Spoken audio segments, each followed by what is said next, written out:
और कांग्रेस महासचिव रणदीप सुरजेवाला ने इस्तीफे की पेशकश की है। हरियाणा विधानसभा में पार्टी की हार के बाद इस्तीफे की पेशकश की है। रायपुर अधिवेशन में तय नियमों का हवाला दिया है। जवाबदेही और जिम्मेदारी पर भी रणदीप ने सवाल उठाए।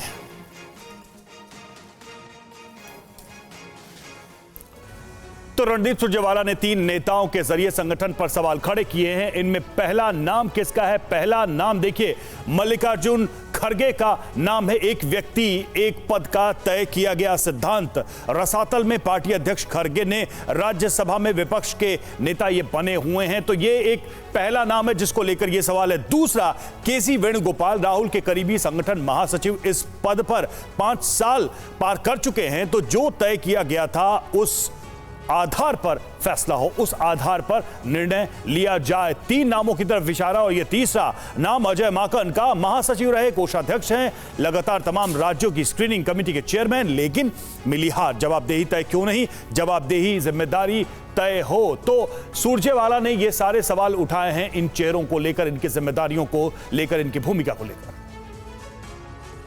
और आपको बताते हैं कि ऐसा पहली बार नहीं है जब सुरजेवाला ने इस्तीफे की पेशकश की हो। इससे पहले सुरजेवाला ने कर्नाटक में कांग्रेस की सरकार बनने के बाद महासचिव पद से इस्तीफे की पेशकश की थी और उस समय उन्होंने हरियाणा में फोकस करने का हवाला दिया था। साथ ही इस्तीफे को पार्टी अध्यक्ष मल्लिकार्जुन खड़गे और राहुल गांधी ने खारिज कर दिया था। सुरजेवाला का मानना है कि जो नियम कानून उदयपुर चिंतन शिविर में बने हैं और रायपुर अधिवेशन में सोनिया गांधी, राहुल और प्रियंका की मौजूदगी में बना है, उस पर मुहर लगी। बिल्कुल, और उसी को स्वीकार करते हुए सुरजेवाला ने इस्तीफे की ये पेशकश की है। उन्होंने जवाबदेही और जिम्मेदारी पर सवाल उठाते हुए कहा है कि 5 साल महासचिव रहने के बाद बदलाव पर मुहर लगी थी, वो इंप्लीमेंट हो, यानी कि जो तय किया गया था वो लागू किया जाए। कुमार विक्रांत हमारे साथ लगातार बने हुए हैं। कुमार, ये जो सवाल हैं इस्तीफे के साथ साथ, ये सवाल बड़े गंभीर हैं कांग्रेस आलाकमान के लिए, कांग्रेस नेतृत्व के लिए, और सुरजेवाला उठा रहे हैं। तो क्या ये माना जाए कि पार्टी के अंदर नतीजों ने एक टूट पैदा कर दी है?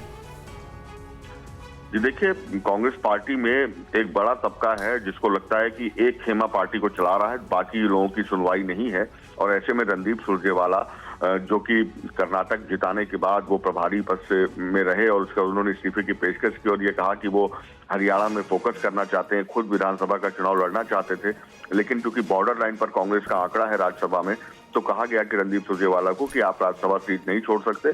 तब उनके बेटे को टिकट दिया गया। अब रणदीप सुरजेवाला के बेटे आदित्य सुरजेवाला चुनाव जीत गए हैं, तो ऐसे में रणदीप सुरजेवाला का कहना है कि वो राज्यसभा सांसद के तौर पर काम करेंगे। और जो उदयपुर चिंतन शिविर में तय किया गया, जिस पर रायपुर में अधिवेशन में मुहर लगी, उसके लिहाज से वो अपने पद से इस्तीफे देने की पेशकश उन्होंने की है कांग्रेस अध्यक्ष मल्लिकार्जुन खड़गे को, जिसके बाद ये माना जा रहा है कि उन्होंने 3-4 बड़े निशाने लिए हैं। इशारा जिस ओर है कि पहला ये कि जो तय हुआ था उसके मुताबिक एक व्यक्ति एक पद, यानी मल्लिकार्जुन खड़गे पार्टी अध्यक्ष भी हैं, राज्यसभा में विपक्ष के नेता भी हैं। 5 साल हो गए हैं केसी वेणुगोपाल को संगठन महासचिव रहते हुए। और अजय माकन को लेकर उनका कहना है, उनकी ओर से जो इशारा है वो यही है कि वो लगातार स्क्रीनिंग कमेटी के चेयरमैन जहां जहां बने हैं वहां हार हुई है, तो जवाबदेही और जिम्मेदारी तय हो। तो कांग्रेस पार्टी के भीतर हरियाणा के चुनाव के हार के बाद एक उथल पुथल दिखाई पड़ रही है। शुक्रिया कुमार विक्रांत आपका हमसे जुड़ने के लिए इस जानकारी के लिए।